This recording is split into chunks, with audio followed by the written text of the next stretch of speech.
여러분 안녕하세요. 8장 추정에 대한 개별 수업을 시작하도록 하겠습니다. 사정이 있어서 조금 그 수업을 늦게 올리게 된 점 이제 매우 미안하게 생각을 합니다. 이 8장 추정에 대한 개별 수업은요. 크게 세 가지로 나눌 텐데 좋은 점 추정량이 무엇인지에 대해서 설명을 하고요. 그다음에 카이 스퀘어 디스트리뷰션이 무엇인지, 그다음에 T 디스트리뷰션이 무엇인지에 대해서 이제 설명을 하고 그다음에 이제 추정을 한번 해보는 그런 내용들로 이제 구성을 하도록 하겠습니다. 그런데 8장 같은 경우에는 여러분들이 수식을 통한 엄밀한 이야기에 대해서는 이미 공통 과목에서 공통 수업에서 들으셨기 때문에 최대한 이해를 쉽게 하기 위한, 그러니까 여러분들의 편의를 위한 직관적인 설명을 한번 해보도록 하겠습니다. 자, 그러면 추정에 대해서 잠깐 이제 설명을 하죠.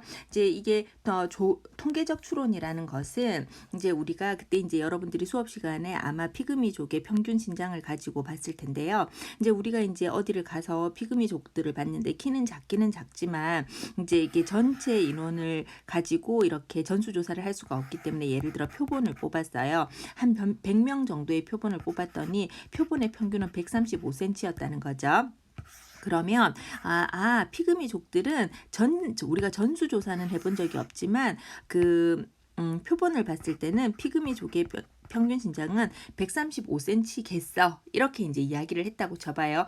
굉장히 위험하잖아요. 위험하기 때문에 보통 우리는 어떻게 이야기를 하냐면 근데 내가 이제 그 표본을 뽑아봤더니 135cm였는데 사실은 뭐 120cm에서 150cm 사이에 들어있는 것 같아. 키가. 혹은 뭐 예를 들어 130cm에서 140cm 사이에 들어있는 것 같아. 혹은 뭐 125cm에서 145cm 사이에 들어가 있는 것 같아. 이런 식으로 구간을 설명을 하잖아요. 이러면 이제 틀릴 확률이 조금 그러니까 완전 점으로 이야기를 했을 때보다는 틀릴 확률이 좀 줄어들게 되겠죠.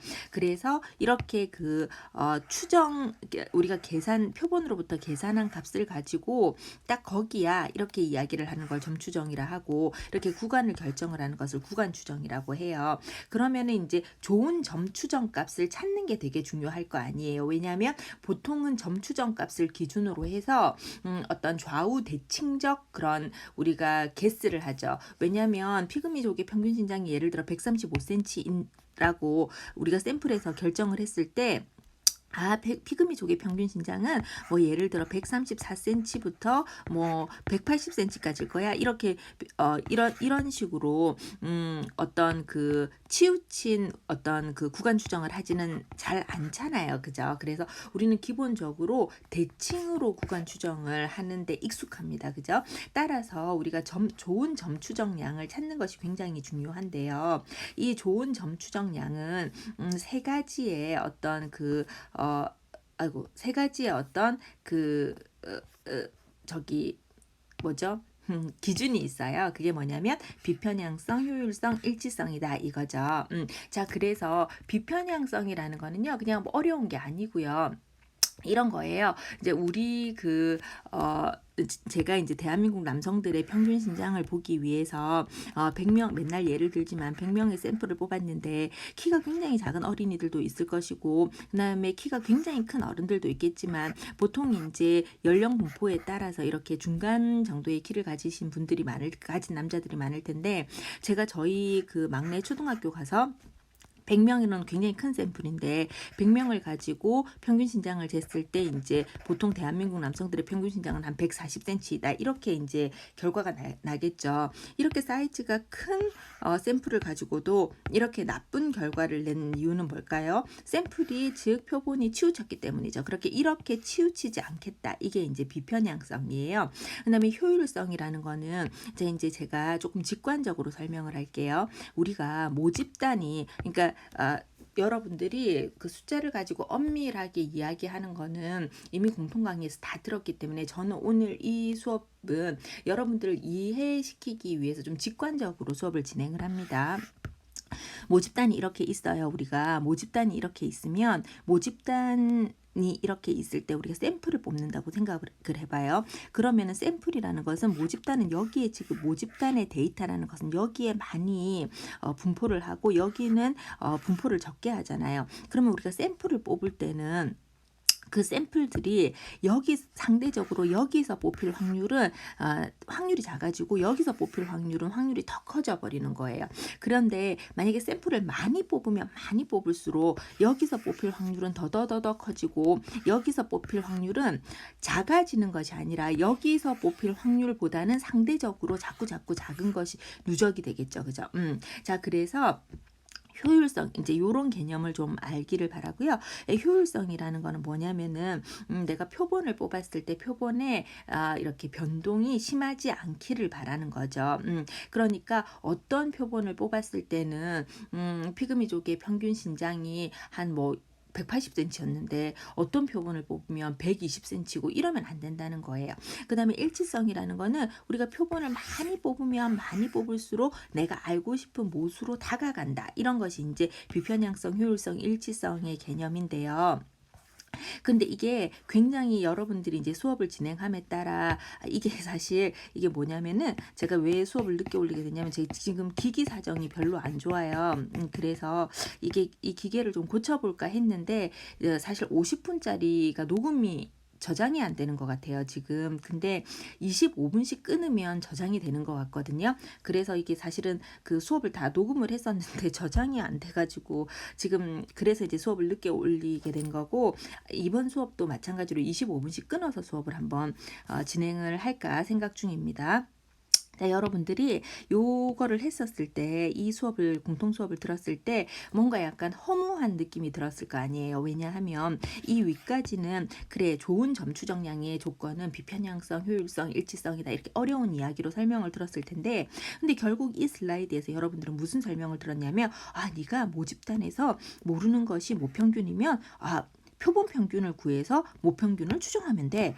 그리고 네가 만약에 모르는 것이 모분산이면 표본 분산을 계산을 해서 추정을 하면 돼. 모르는 게 모표준 편차면 표본 표준 편차를 구해서 추정하면 되고, 모르는 게 모비율이면 표본 비율을 계산을 해서 이것을 추정하면 돼. 이런 굉장히 우리가 태어날 때부터 알고 있는, 즉 모집단의 평균이 궁금하면 나는 표본 평균을 계산을 하면 된다. 혹은 모집단의 비율이 궁금하면 나는 표본 비율을 가지고 계산을 하면 된다. 이런 아주 그런 어떤 그 허무한 이야기를 들었을 건데요. 만약에 이제 모평균이라는 게 모집단의 데이터가 어디를 중심으로 모여 있는가 하는 그런 개념이잖아요. 근데 이제 어디를 중심으로 모여 있는가에 대해서는 표본 평균을 가지고 우리가 계산을 할 수가 있고요. 그 다음에 표본 메디안 값을 가지고 계산을 할 수가 있고요. 그 다음에 표본 최빈값을 가지고도 우리가 어떤 그 개수를 할 수가 있을 거예요. 그런데 그 중에서 표본 평균이, 이게 잘못 썼네요. 그 중에서 표본 평균이 제일 그 최소 분산 비편향 일치 추정량의 을 구현을 한다는 거죠. 그러면은 최소 분산 비편향 일치 추정량이 아닌 것도 있습니까 하면, 맞아요. 모집단에 대해서 우리가 궁금한 것이 일반적인 평균이나 일반적인 분산 혹은 일반적인 비율이기 때문에 굉장히 잘 알려져 있는 최소 분산 비편향 일치 추정량들이 이렇게 존재를 해요. 이런 식으로 존재를 하지만 우리가 모집단에 대해서 궁금한 것이 어떤 좀 다른 값이에요. 그것을 우리가 이제 좀 다른 모수라고 하는데, 그 다른 모수를 추정하기 위해서 세상에 굉장히 많은 분포가 있으니까요. 다른 모수를 추정하기 위해서 굉장히 복잡한 값을 계산을 했다고 생각을 해봐요. 예를 들어 표본 분산 같은 경우에도 n-1로 나누느냐, 혹은 xi-x바, 자, 그 다음에 n으로 나누느냐가 굉장히 이슈였잖아요. 그죠? 마찬가지로 어떤 우리가 모집단의 어떤 특별한 값을 추정하고 싶을 때, 또 모집단에서 추정하고 싶은 모수가 이렇게 일반적인 것이 아니었을 때, 그랬을 때는 우리가 특별한 통계량을 표본에서 계산을 해서 그것을 점추정량으로 사용을 해서 점추정 값을 만들어내거든요. 그럴 때 우리가 이제 우리가 그 모수의 특별한 값을 추정하는 데 사용하는 점추정량이 최소분산 비편향 일치 추정량인가에 대해서 굉장히 관심을 기울인다는 거죠. 자, 그래서 이제 그런 거고요. 그 다음에 요거 한번 좀 설명을 해볼게요. 자, 우리가 이제 모집단의 전수 조사를 하는 것이 아니고 지금 표본을 가지고 조사를 하기 때문에 어쩔 수 없이 뭐가 생기냐면은 표집 오차가 생기잖아요. 그죠? 자, 그래서 그거에 대해서는 좀 여기가 조금 넓으니까 여기다가 조금 쓸게요. 뭘 설명을 하려고 그러냐면은요. 얘를 지금 설명을 하려고 해요. 자, 이건 별로 되게 한 게 또 어려운 게 아니고요. 우리가 관심이 있는 모수가 모집단에서 세타라는 값한테 내가 관심이 있다고 쳐봐요. 그런데 이제 그것을 모집단에서 전수조사하지 못하기 때문에 추정량을 즉 표본 집단에서 세타 햇이라는 값을 계산을 했다고 쳐보죠. 그러면은 우리는 전수조사를 한 것이 아니기 때문에 저 추정량에 대해서는 표집 오차가 존재를 하겠죠. 그 표집 오차는 원래 10만 아는 세타가 있는데 나는 그 표본에서 세타 햇을 계산할 수밖에 없었기 때문에 이 정도 차이가 벌어지는 거잖아요. 자, 그런데 없던 걸 빼면은 그걸 똑같이 더하면은 이퀄리티는 성립을 하죠. 그래서 세타 햇 빼기 2 세타 햇 요렇게 없는 2 세타 햇을 이렇게 넣고요. 더하기 2 세타 햇을 이제 빼고 더해주면 똑같으니까 빼기 세타 요렇게 볼게요. 자, 그런데 지금 이 설명은 어떻게 된 거냐, 모집단이 이렇게 있어요. 모집단이 이렇게 있고 모집단에서 난 세타가 궁금하거든요. 근데 표본을 하나 뽑아서 한 세트를 뽑았어요. 한 세트를 뽑으면 그 표본에서는 세타 햇이라는 걸 계산할 수 있을 거예요. 그죠? 그런데 이렇게 생긴 이 세타 햇이라는 건 뭐냐면 세타 햇들의 기대값 혹은 세타 햇들의 평균이잖아요. 근데 세타 햇이 평균씩이나 있으려면 어떻게 해야 되겠어요? 세타 햇 하나 가지고 평균을 논하지 않잖아요. 그러니까 표본 세트를 여러 세트를 뽑아서 세타 햇들을 여러 번 계산을 했겠죠. 그래서 걔네들의 평균을 낸 걸 거 아니에요. 그래서 여러 번 계산한 값들에 대한 대표적인 예인 거죠. 지금 그죠? 자, 그러면 우리는 이 세타 햇 빼기 이 세타 햇을 뭐라고 부르냐면은 베리언스 즉 변동이라고, 베리에이션 즉 변동이라고 부르고요. 이 세타 햇 빼기 세타를 뭐라고 부르냐면은 바이어스 즉 편향 혹은 이제 그 번역하는 데 따라서 편의라고도 설명을 하죠. 그래서 이제 이렇게 우리가 이야기를 하는데, 변동을 한번 보면은요.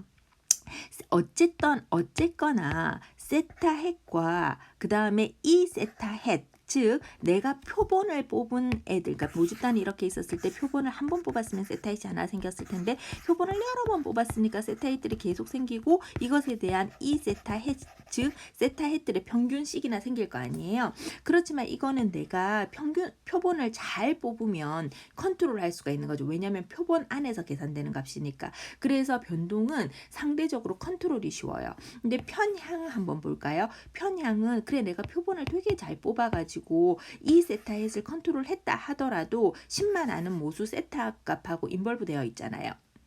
따라서 편향의 경우에는 어떤 우리가 컨트롤하기가 굉장히 어려운 그런 그 특징을 가지고 있습니다. 그러면은 편향이 컨트롤하기가 어려운 특징을 가지고 있기 때문에 우리는 이제 그 편향이 없는 데이터를 뽑기 위한 노력을 하거든요. 그 노력이 뭐 랜더미제이션이나 혹은 무작위 표본 추출 이런 것들로 우리가 비편향성을 이루고자 노력을 하는 거죠. 그래서 이런 것들이 편향성에 대한 이야기고요. 그 다음에 효율성에 대해서 조금 설명을 할게요. 우리가 여기 우리 수업엔 경제학과들이 많은데 경제학에서 효율적이라는 거는 비용을 되게 조금 들여가지고 굉장히 큰 효과를 얻으면은 그게 효율적인 거잖아요. 근데 통계에서 효율성을 이루려면은요 돈이 굉장히 많이 들어요. 이게 무슨 말이냐면 우리가 이제 모집단이 있었을 때 표본을 뽑아요. 그러면 표본을 뽑은 모집단이 이렇게 있었다고 생각을 해봅시다. 근데 표본을 뽑아요. 그러면 이제 표본도 흩어진 정도가 막 존재를 하겠죠. 그런데 표본에 흩어진 정도가 처음에 이렇게 생겼는데 표본을 되게 많이 뽑으면 되게 많이 뽑을수록 표본에 흩어진 정도는 모집단에 흩어진 정도에 디펜드 되어 있으니까요. 그래서 표본을 많이 뽑으면 많이 뽑을수록 어떻게 되냐면 상대적으로 여기서 되게 많이 뽑힐 찬스가 있고 여기서 뽑힐 찬스는 상대적으로 적어져요. 이 뜻은 모집단의 분산이 이렇게 생겼으면 표본을 되게 많이 뽑으면 되게 많이 뽑을수록 표본의 분산은 여기서 뽑힐 표본의 데이터가 여기서 뽑힐 찬스는 줄어들고 여기서 뽑힐 찬스는 늘어나기 때문에 표본의 데이터가 이렇게 분산이 이렇게 이제 줄어들게 된다는 말이죠. 그래서 원래 그 효율성이라는 것은 내가 이제 뭘 추정했어. 예를 들어 모집단의 모평균이 궁금해서 표본 집단의 표본 평균들을 계산을 했어요. 그런데 그 표본 평균들이 한 그 표본을 뽑았을 때는 아까 피그미족처럼 180cm인데 다른 표본을 뽑았을 때는 평균 신장이 한 140cm고 이러면 뭘 믿을 수가 없잖아요. 그죠? 그래서 그런 분산이 작기를 기대하는 것이 점 추정량의 효율성인데, 점 추정량의 효율성을 이룰 수 있는 가장 좋은 방법은 사실은 데이터를 많이 뽑으면 돼요. 즉 표본을 많이 뽑으면 우리가 효율성을 이룰 수 있습니다. 표본을 많이 뽑으려면 상대적으로 어떻게 해야 돼요? 돈이 많이 들잖아. 따라서 통계에서 효율성을 이루려면은 어떻게 되냐면 좀 돈이 좀 든다. 뭐 이런 이제 농담도 할 수 있습니다. 이 그림 제가 시험에 잘 내거든요. 그래서 이 그림은 잘 보기를 바라고요. 얘는 이제 어디로 몰려있지도 않고요. 그죠? 어디로 몰려있지도 않고, 그 다음에 옹기종기 모여있죠. 그죠? 그래서 비편향하고 효율적이죠. 자, 근데 얘는 이쪽으로 몰려있잖아요. 그렇지만 모여있기는 또 옹기종기 모여있으니까 편향됐지. 그렇지만 효율적이죠. 자, 그런데 요 그림 한번 볼게요. 요 그림 한번 볼게요. 요 그림은 이게 이제 막 많이 흩어져 있으니까 비효율적이기는 해. 그렇지만 타겟 근처에 모여 있으니까 편향은 발생을 많이 하지 않았어요. 즉 비편향적이에요. 근데 얘는 너무 잘못 뽑았죠. 그러니까 뭐 데이터들 간의 변동도 굉장히 심하고 그 다음에 편향도 굉장히 심하죠. 이런 거고요. 자, 그 다음에 일치성이라는 거는 우리 라지 넘버스 시오리가 뭐였어요? 라지 넘버스 시오리라는 것이 모집단이 막 이렇게 있으면 모집단에 평균이 있는데 뭐 예를 들어 모집단의 평균 이제 모집단이 예를 들어 이제 1000명의 모집단이라고 해봐요. 그러면은 표본 평균이 존재를 할 건데 이 표본 평균이 모집단이 예를 들어 1000명이었을 때 표본을 예를 들어 10개를 계산해서 표본 평균을 계산한 거랑 표본을 이제 900개를 해가지고 표본 평균을 계산한 거는 당연히 900개를 계산을 한 표본 평균이 모평균에 더 가까울 거 아니에요. 그래서 라지 넘버스 시오리는 대수의 법칙이라는 거는 평균에 국한된 얘기지만 그 점 추정량의 일치성이라는 거는 전체 그 추정량에 대한 이야기로서 표본이 막 커지면 추정량이 못으로 따라간다. 이게 이제 그 일치 추정량의 개념이니까 우리가 세상에 태어났을 때부터 되게 잘 알고 있던 개념이죠. 그런데 어쨌든 그래서 우리가 지금 관심이 있는 것은 지금 우리는 정말 소박한 학부에서 배우는 통계학 인문이잖아요. 그래서 통계학 인문에서 관심이 있는 모수는 모평균, 모분산, 모비율 정도에 관심이 있고 따라서 우리가 사용하는 점 추정량인 표본평균, 표본분산, 표본비율이라는 것은 최소분산 비편향 일치 추정량을 이룬 좋은 추정량이다. 이 얘기를 하는 거예요. 그래서 이제 우리가 원하는 것은 최소분산 비편향 일치 추정량을 원하는데 최소분산 비편향 일치 추정량을 굉장히 어디 있는지 모르겠다. 아이고 어디 있는지 모르겠다. 자, 어디 있는지 모르겠어서 그냥 설명을 할게요. 우리가 원하는 것은 최소분산 비편향 일치 추정량이기를 원하는데 최소분산 비편향 일치 추정량은 생각보다 굉장히 구하기가 어려운 값이에요. 굉장히 구하기가 어려운 값이기 때문에 우리가 최소분산 비편향 일치 추정량이기를 조금 포기를 한다 하더라도 뭐 예를 들어 최소분산 추정량만 찾는다던가 이런 경우도 있다는 거죠. 그래서 생각보다 최소분산 비편향 일치 추정량은 찾기가 어렵다 이야기를 하고 싶고요. 자, 그 다음에 카이스퀘어 디스트리뷰션하고 그 다음에 T 디스트리뷰션에 대해서는 조금 써가면서 설명을 할게요. 제가 지금 제 아이패드가 조금 약간 문제가 있어요. 그래가지고 이게 사실 25분씩 끊어서 그냥 어제도 제가 1시간 수업 녹음한 거를 날려버렸기 때문에 일단 여기서 끊고 다시 또 수업을 올릴